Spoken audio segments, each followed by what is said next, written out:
One of the original concepts of this channel was what information / skills would I back to the future to the young me if I could, and say, look, here's all the stuff that you need to learn, put together, and by the time that you're 46 years old in the future, you'll be a dangerous guitar player and you'll be able to do whatever you dream of. And that was kind of a false premise. I realized it's not about a skill set that's going to make you the best player you can be, but it's more about, in my opinion, learning how to listen, how to express your own voice through the instrument. When I write music, I always try and pre-program in there little spots that in my mind I would say, yeah, that's a spot where you stretch it out and get spacey, like, Zeppelin 1 style, where there's a jam built in there where it might get jazzy or bluesy or psychedelic or heavy, who knows. And so I definitely have that desire to improvise and to create that sort of fusion and confusion that goes with letting go. That's partly what made me want to learn from an improvisational master like Keenan Zach. Hopefully you see in this video a little bit of yourself, possibly, or if you can think of other people this might relate to. It reminds me of a quote that's attributed to Thelonious Monk, which is, a genius is a person who sounds most like himself.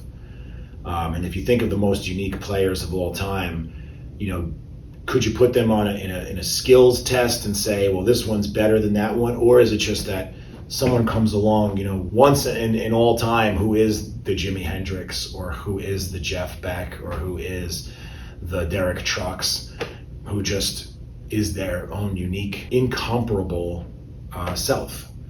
Hope you enjoy this interview with 4-string philosopher Keenan Zach.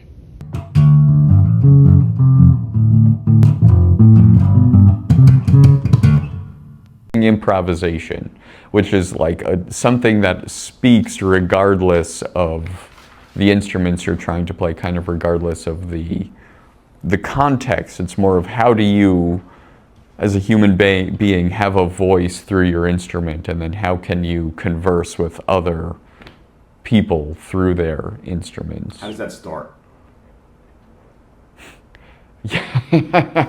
So Ray is a master of this, okay. And he teaches a course at Stony Brook that is exactly this. And what you do in the first day of Ray Anderson's improvisation course is you play the worst music you can possibly imagine. Okay. And when you go to do that, like, it kind of instantly turns everything on its head, right? Because like, if we had instruments in our hand and say, okay, Phil, we're gonna improvise. Ready, go.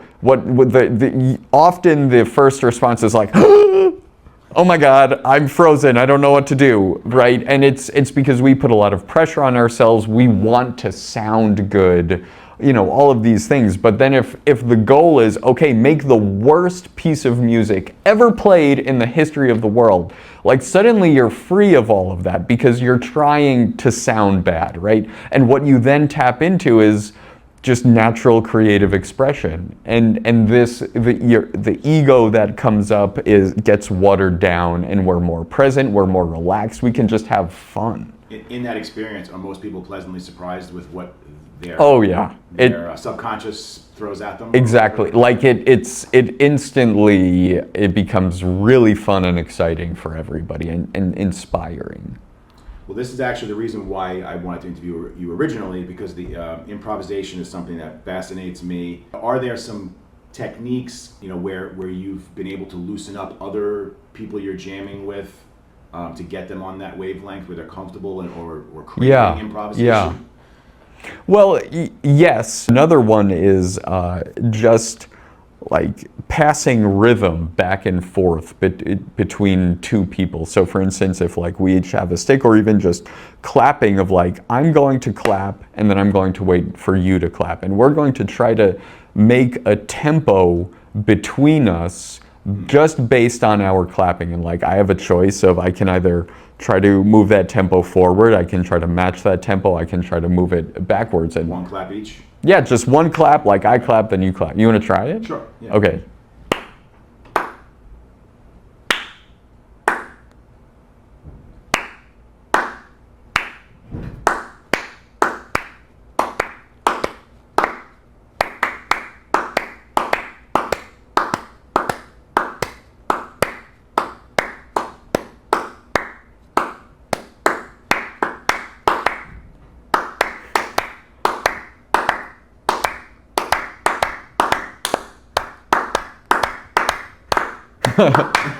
It doesn't matter, right? And so when we're listening to each other, right? We're not listening to ourselves. We're not worrying about what we're doing. It's because what is created in the space of this room is the sound of us interacting together.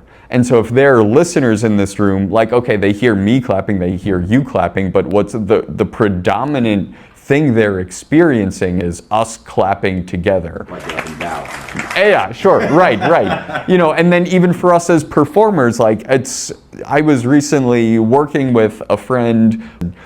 She's a vocalist, and she was singing a tune, and I was just playing bass, and we made a video of us playing a tune, and then we were watching it, and as I'm watching it, I was like, I'm not listening to her. My head was so far up my own butt that I wasn't, and I instantly saw it in the video, and then, she and I talked about it, and I mentioned that. She thought it was hilarious. And then we tried it again, and I said, I'm going to put all of my attention just on listening to my colleague and my friend and my partner. And it made a much different musical experience, and it was so much more satisfying.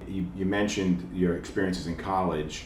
What are some of the importance in your life of music education? How did it help you develop, and what role does it play? Interesting question. My path through music has been my own. I played the viola in grade school, like grades 4 through 12 in high school, and I thought I was never going to have anything to do with music again. I hated it. I did it because my dad wanted me to play, and I was just not into it, especially by the end, completely hated it. But then, as I mentioned, my cousin gave me this bass guitar, and I started playing the bass guitar, and I really liked it. Having played the viola, I just had an idea of the coordination between left hand, right hand, and how music works. And so the basics of it came kind of easy for me, and then I just really liked it. But my actual music education didn't start until college, so a lot of that journey came just from myself and figuring out a lot of things on my own, which was really hard. What were you listening to during those times? When I started playing the bass guitar, I loved Primus. Okay. Yeah, that's an interesting. And then I also loved the Strokes. The Strokes were really popular. That's what my friends really liked too. But Les Claypool and Primus was my first bass inspiration, and Victor Wooten. What was the album Wooten. that blew up for you for Primus? Frizzle Fry, Sailing the Seas of Cheese. The real Primus heyday was, Okay, gotcha. but I think I have all of Les Claypool's stuff up until. I haven't. I mean, sometimes I throw it on and listen to it. No, all the respect to Les Claypool. Yeah, I would love to meet him. I hope that happened. That would be cool. But Victor Wooten, I had met Victor really? Wooten. What was that like? That was very interesting. Well, so I'll share a story with you. Sure. Just because it's part of my authentic self. But so my journey through music has paralleled my journey through mental health as well. Okay. And when I finished high school, started college, I was at Suffolk Community College studying physics, and I was really depressed. Depression runs in my family. I tried to kill myself, and it was a really low, dark, hard time of my life. But as I was recovering from that, I decided I don't want this to be my life, and I really want to be happy and find joy. I don't know what that's looked like. I didn't have a model for what a happy, joyful life looked like, but I knew that I liked playing music. And that it was after that I decided to study music at Suffolk Community College. But when I had that act of an attempted suicide, my girlfriend at the time wrote a letter to Victor Wooten saying my boyfriend loves your music, you're such an inspiration, and if you could just offer a few words of encouragement. And she sent it to his press manager or something, and she got it and she forwarded it to Victor, and he sent a message back just saying this itself is healing, hang in there. It was a really thoughtful and sincere short, but really sincere message of like, let the music take care of you. This is healing. Even this pain that you're feeling right now is healing, and don't give up, keep going. Like, life gets better. These, you know, it's gonna be okay. And that was a really powerful thing. And you know, I still have it like in a frame, and I should look at that a little more often, like to remember sort of all the way I've come in the last. Did you get a chance to ever tell him the impact that it had on you? So, no. Okay. He came to play at Stony Brook a few years after that, and I saw him play with Bela Fleck. I didn't bring it, you know, what I think, like, I was feeling so much energy about this, like, and I didn't know how to talk about it, you know, and he had just played a concert, like, and I was the last one in the line, and so we just had a really brief, like, I love your music, okay, thank you, autograph. Like, I would love if in some other context I could have 5 minutes to sit down with him and share, like, hey, you offered a little bit of love in this moment, and then, like, now 15 years later, it's, you know, that was actually really a turning point, and I mean, thank really goodness inspiring. he did have that generosity to take the time and do that. Yeah. And he strikes me as that type of a person, like, just has that, like, an energy and compassion and empathy. Yeah. And then can see those moments where it's really important, and how to wield that tool skillfully. Amazing. Yeah. Thank you for sharing that. I mean, that's incredible, and I'm very grateful to him and to you and to your girlfriend reached out. You know, because that's amazing. You know, the mental health thing is so important, especially for artists and people who are drawn to music. Like, can be really important. Is it at all an advantage to be working through powerful things as a musician? Because it seems like many musicians. Great question, right, yeah. I think, like, well, to be an artist requires a degree of sensitivity, emotional sensitivity and intelligence, and people who've gone through challenging life experiences often develop a sensitivity as a result of that, and so they can really fuel one another. But I don't think it's like a mutually exclusive. Like, I think, like, that sensitivity can come through really positive things, joy and love and compassion, like, you know, without the trauma. Can you think of the most intense session you ever had, where you felt like you were at the, you know, edge of your ability, pushing really hard, or even just endurance, or just a feeling of connection that was super intense? Is there any standout moments in your playing history? Lots of those, yeah, where I'm really at the edge.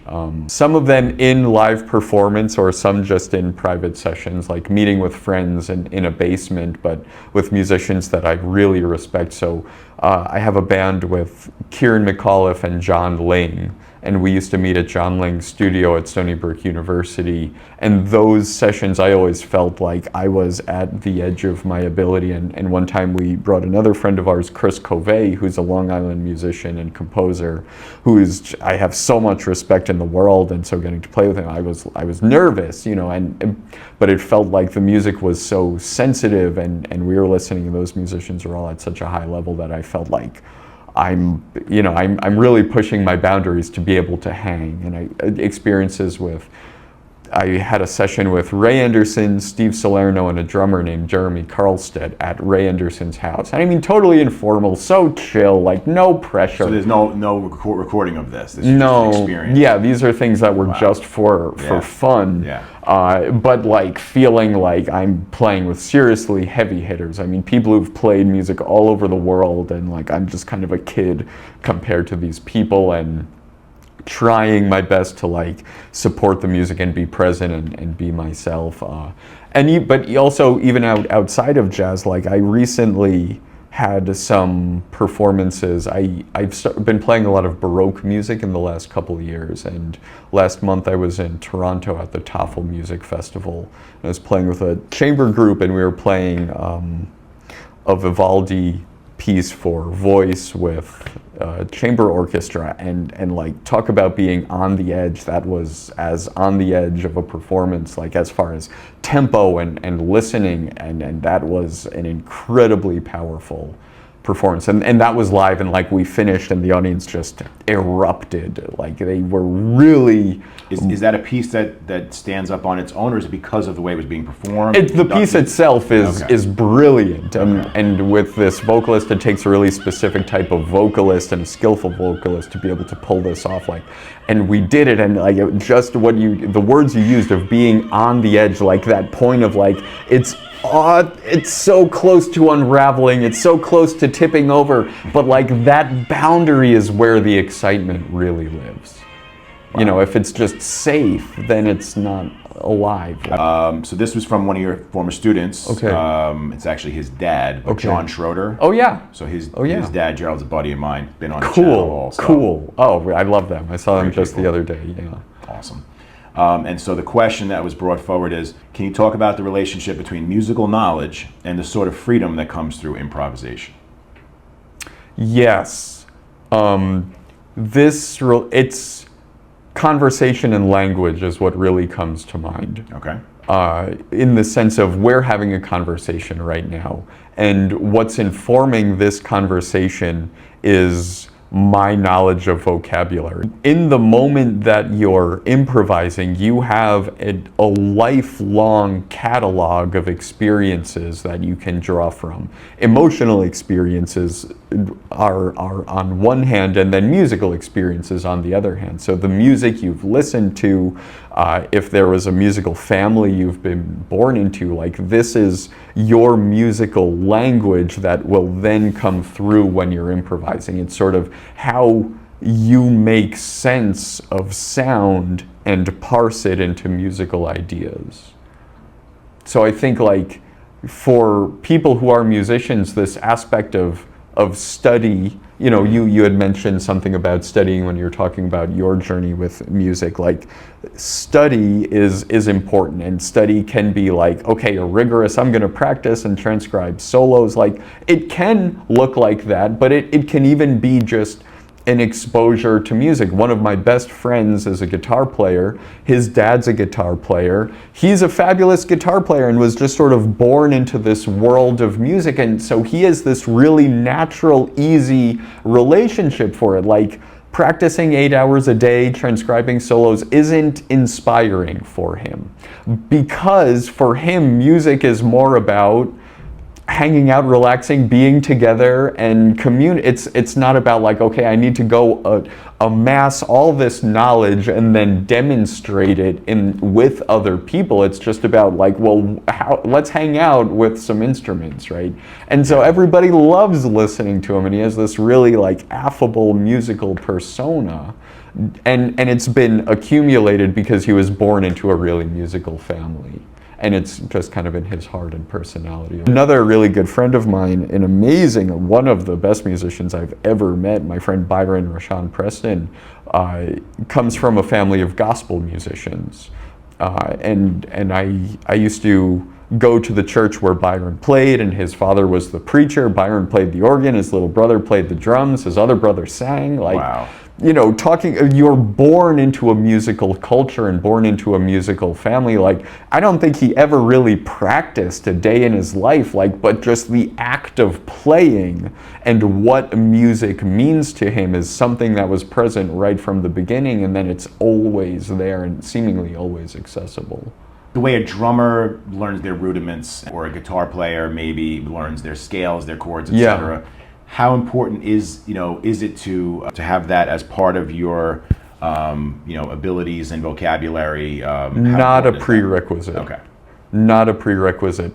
Instead of saying, okay, you need to know your scales, you need to know your chords and harmony and read music before you start playing and performing, I disagree with that notion. I think you can start playing and performing without that knowledge, because there's even the skill of performance is its own practice. The skill of being present in real time with sound and how it interfaces with other people is its own skill that needs to be developed. Now, scales, chords, harmony, theory, really important. It really informs what we can do and helps bring it to higher levels, and other people connect with it, and then especially playing other people's music to recreate, critically important. You can't get very far without it. Right. But I think these two things need to be developed simultaneously. And we can learn to play music and perform music from the time that we pick up an instrument, and then learning scales, learning intervals, learning chords, modes, harmony, all of this stuff can inform that. But this act of like, well, what does it mean for us to play music together right here, right now, in this moment? That's something that we can't forget or neglect. Can you talk about the music business, what that means, how those two words fit together these days? Hard, and I'm not good at it. I'm such an artist and not a businessman. I mean, I have business acumen and it's allowed me to survive, but like, you know, the commercial element about music and art and the commercialization of it is something I struggle with, and something I don't really want to participate in. And as I'm getting a little bit older, that's becoming more and more clear that like that's an aspect of music that is not interesting to me or inspiring to me. Like I see my relationship to music as it's a path of self-growth and a path of mastery, but I'm not interested in like broad commercial success. I mean, I would love it if it was there. It would help me keep my bills paid and move to the next echelon of life and living. But it's so hard. There's such an influx of music out there based on technology. I mean, it started with recordings, and then, you know, artists could record their music and sell their recordings and earn a living. But then Napster came along, streaming came along. So the act of selling recordings to generate income has become completely obsolete. So it's coming back to music performance as being a way of generating income, which I love because I love performing, and I think that there's a lot of potential for that, and I think our culture and society at large is coming to appreciate that. Like, I'm going to a place, I'm going to see this thing that happens, and as soon as it ends, it's over, right? Like, music just disappears. Music You have to be there for it. Exactly. You have to be there, and I think there's something to be said for that. And I have hope about that as being a means that artists and musicians can earn a more sustainable income. But even that's hard, because how many venues are out there and able to support themselves through that model? Like the Jazz Loft is completely rare in that sense.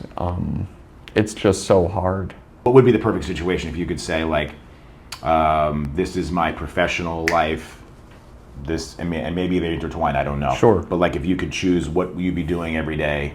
Sure. I mean, I love practicing. I really love having my time alone with the instrument, with music. That's so soothing for me. So like, my ideal life would look like having 4 hours a day just to do that, then maybe meet with a student or two in the afternoon and have rehearsals and performances in the evening throughout the week.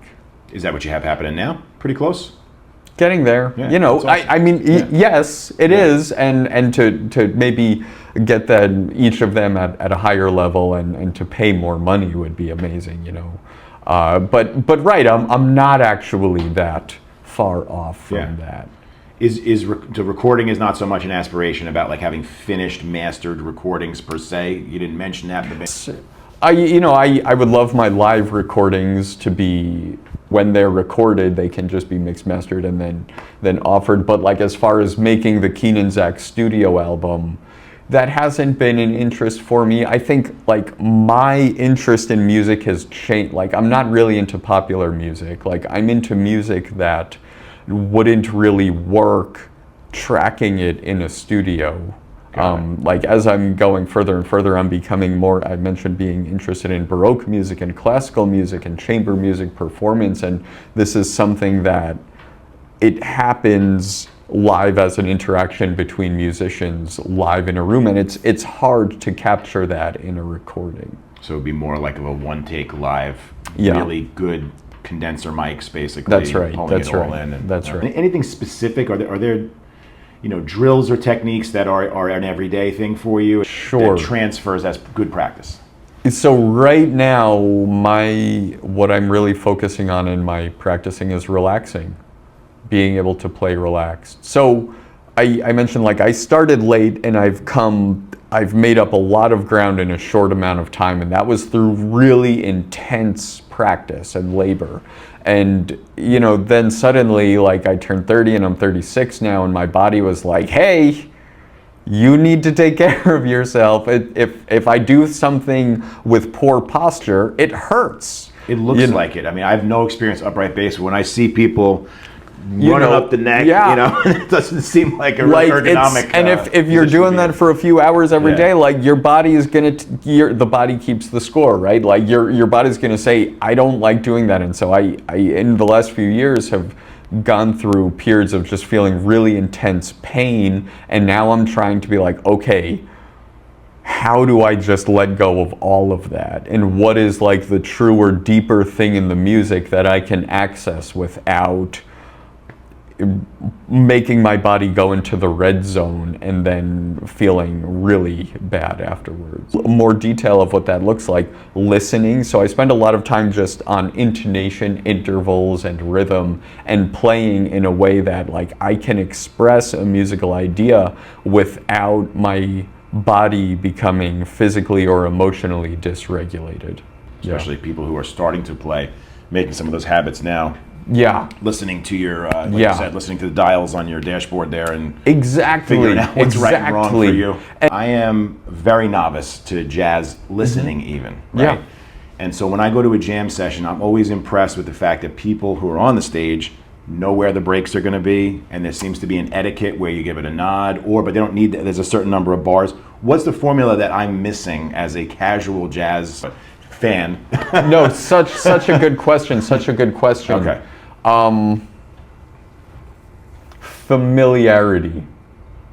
To really know the history of what you're listening to. So for instance, you come to a jam session and we're playing some tune. Do you have a tune that you really like to listen to? Or Blue Bossa. Blue Bossa, cool, great. Okay. So knowing what the melody of Blue Bossa is so that you can hear where it starts, where it finishes, and then when it starts anew with improvisation. So I think being able to track the melody and track the form. So Blue Bossa is I think it's 32 measures or something. However many measures Blue Bossa is, and then developing an intuitive feeling. So not in the sense of, like, okay, I'm counting measure 1, measure 2, right? But you start to learn, like, what does 8 measures feel like, and what does 16 measures feel like, and then 32 when it turns over. Like, with familiarity, those things just become more intuitive, and then you can hear it and okay, you're getting to the end of a chorus, and is the soloist, are they going to take another chorus, or are they ending their solo? If they're ending their solo, well, okay, who's going to go next? Are we going to trade fours? Are we going to is an audible, so to speak, to use a football term there, like where you're calling it as you go? Knowing that, okay, something's going to happen, we don't quite know what it's going to be, but we're all listening and we're going to hear it together.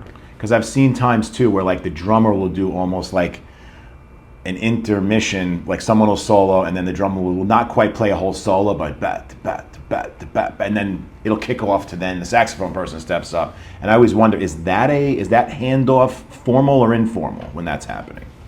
It depends. Or am I just noticing something that's not? Well, I think you're picking up on something that absolutely is there. Okay. And, like, certain compositions have that built in from the recordings, from the people who wrote that, and then they recorded it, and it was in there, and it like was a great idea, so it stuck. And then like in Night in Tunisia, like there's a melody, and then there's this coda section that people will play at different times, and the coda section ends with a 4-measure break, and the next soloist takes those 4 measures to start their solo. And in the recording, like it's Charlie Parker playing, you know, this really brilliant 4-measure lick, and like it just sounds great and amazing.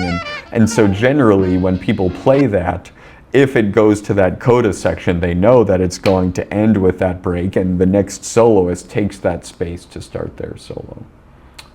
This is really it. This is lightning round time. Okay. Okay. In the description, for those who care to look, is going to be important tracks or players. Throw it at us now, and I'll, you know, you just as fast as you want to throw them, I'll transcribe them. For what? I would say I have more of an interest in the jazz side, but either, and this is your time, just give me I obviously, as a Charles Mingus, really influential, Dave Holland, Ray Anderson, check out Ray Anderson's music, Mark Helias, Stephan Crump, these are people who've been really influential for me, Mark Dresser. Edgar Meyer as a bass player is someone whose music I really, really love.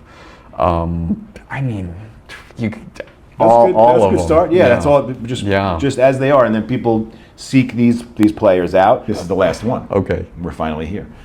This is more about life. Okay. What is very important?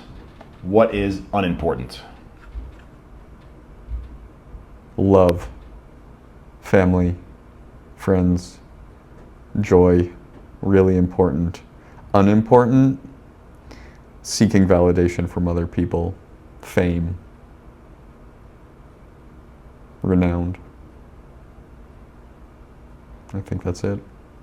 Awesome. I appreciate the wisdom there. I think a lot of people are going to benefit in general from learning about you. If there's anything that you want to just give an official invite to anything that you have going on. So hi, everybody is invited to come to Stony Brook, Long Island and visit the Jazz Loft, where I host the Wednesday night concert and jam session, and I always have some of my favorite musical collaborators with me to play the concert set, rotating group of bands and artists for that first set, and then the open jam session at the end. That happens every Wednesday night at the Jazz Loft in Stony Brook, New York from 7 to 9:30, and hopefully I'll have a lot more other brilliant musical things coming up to share. Sounds great. So grateful.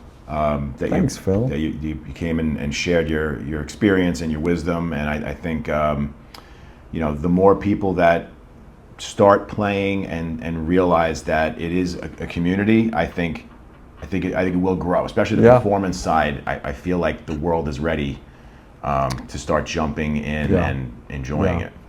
Thanks, Phil. I'm so grateful for you and for what you're doing here. Great talking to you.